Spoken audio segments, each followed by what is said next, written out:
I use highlighters even like now, still, like sometimes like on this work right here.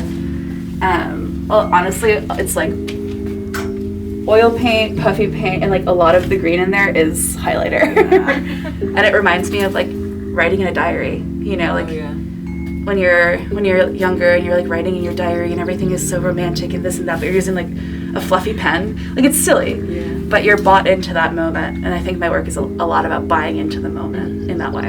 I'm thinking about painting in a non-gatekeeping way. If my 6-year-old niece was like looking at these, like, could I describe to her what the materials are without her being confused? Exactly. And I like that idea that these are like easy to kind of access.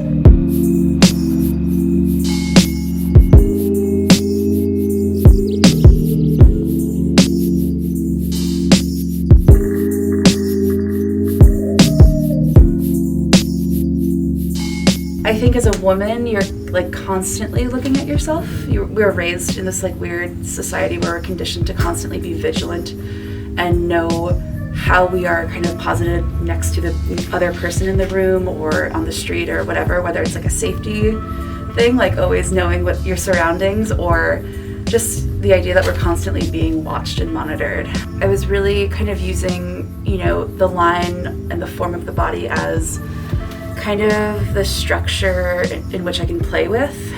So like going into a body as kind of a whole, like HOLE, and using that as the composition. There's kind of no filter, there's kind of no compartmentalization of anything.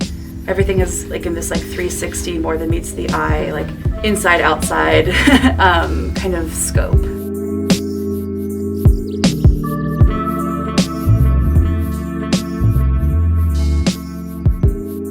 Those earlier works that you're referencing, the more kind of cropped images, the abstracted images, I was really thinking about the body in kind of like a digital sphere, and how we fragment the female form. How can a thigh become abstracted? And then when I started making these kind of full figure pieces, and kind of referencing this art historical concept of the gaze in that way, so I thought the full form was important to kind of bring you into a room or an area of intimacy rather than have it kind of flatten up against the picture plane, if that makes sense. Totally. I think through my work, I kind of try to take back agency on how I see myself, instead of seeing myself through the like patriarchal lens that we're kind of conditioned to adopt. It's an empowering form, right? It's like taking back the idea of being looked at as a woman. Now I would rather, like, I am the one looking.